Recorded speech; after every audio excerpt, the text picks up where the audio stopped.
সুপ্রিয় দর্শক, নতুন একটি ভিডিওতে তোমাদেরকে স্বাগত জানাচ্ছি। আশা করি তোমরা সকলেই ভালো আছো এবং অনেক অনেক গাছ লাগাচ্ছ। এই সময় লেবু গাছ এবং আম গাছে প্রচুর পরিমাণে কিন্তু ফুল আসে, মুকুল আসে। দেখো, এটা একটি ক্যালকাটা পাতি ভ্যারাইটির লেবু গাছ। পাশে রয়েছে এটা একটি গন্ধরাজ লেবু গাছ। দেখো, নতুন পাতার পাশাপাশি কিন্তু প্রচুর পরিমাণে ফুল এসেছে।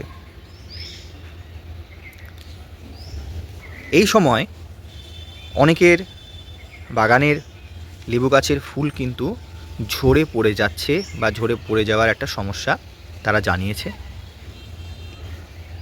এই সময় লেবু গাছে আমরা কি ধরনের ট্রিটমেন্ট করব, এইভাবে ফুল আসার সময় আমরা লেবু গাছে কি ট্রিটমেন্ট করব, সেটাই আজকের আলোচ্য বিষয়। এই যে ফুল আসছে এবং পাশাপাশি দেখো এই যে কচি পাতা আসছে, প্রথমত তো এই সময় এক ধরনের পোকার আক্রমণ হয়, যারা এই কচি পাতা কিন্তু খেয়ে গাছের যে সার্বিক বৃদ্ধি সেটাকে বন্ধ করে। সেই জন্যে আমাদের কিন্তু ইমিডাক্লোপিড গ্রুপের ওষুধ স্প্রে করে দিতে হবে একবার, যাতে এই কচি কচি পাতাগুলি না খেয়ে ফেলে তারা। পাশাপাশি এই যে ছোট ছোট ফুল আসছে, এই ফুলও কিন্তু আমাদের রক্ষা করতে হবে। এই সময় কিন্তু অনেকের বাগানেই ফুল ড্রপিং হয়। তার অন্যতম একটি মূল কারণ হিসেবে বলা যায় এই যে পুষ্টিমৌল তোমরা দেখছো, বোরন, সেই বোরনের কিন্তু অভাব দেখা যায়। যে কারণে এই মুহূর্তে আমাদের কিন্তু গাছে বোরন স্প্রে করতে হবে, যাতে এই ফুল থেকে গুটি সেট হয় এবং ভালো পরিমাণে এবং ভালো জাতের, ভালো লেভেলের ফল যাতে সেট হয়। এই কারণে এই সময়ে গাছের গোড়ায় এবং গাছের পাতায় স্প্রে করে দিতে হবে বোরন।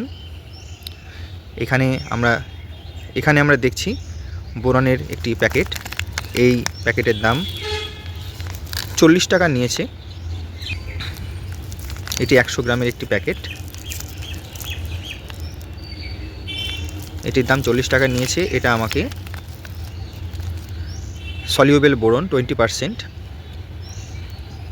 এই বোরন কিন্তু বিভিন্ন রকম কাজ করে। এখন আমাদের এই গাছের পাতায় স্প্রে আকারে এবং গাছের গোড়ায় প্রতি লিটারে কিন্তু আমাদের 1 থেকে 1.5 গ্রাম বোরন মিশিয়ে স্প্রে করতে হবে এবং গাছের গোড়াতে দিতে হবে।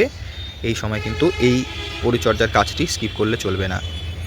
পাশাপাশি এই যে সবেদা গাছটি দেখছো, এখানেও কিন্তু প্রচুর পরিমাণে ফুল ধরে, কিন্তু ফুল ঝরে পড়ে যায়।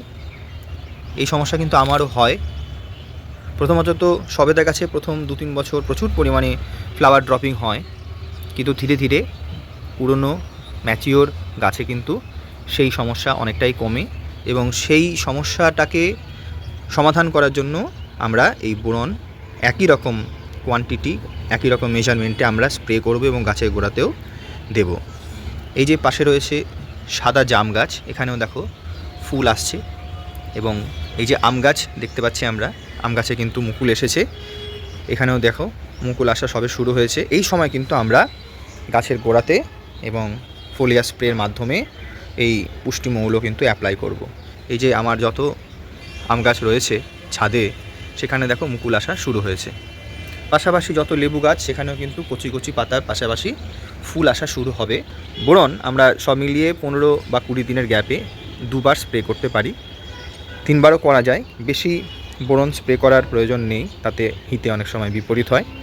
এই সময় আমরা গাছের গোড়াতে ভালোভাবে বোরন মিশ্রিত জল ভিজিয়ে দেব এবং গাছের পাতায় স্প্রে করব, সেটা এই সকালবেলায় অথবা সন্ধ্যার দিকে। বোরন আমরা ফুল গাছ, ফল গাছ সমস্ত রকম গাছে দিতে পারি, তাহলে কিন্তু গাছের প্রচুর উপকার হয়। বোরনের অভাবজনিত যে সমস্ত রোগ সেটা হয় না।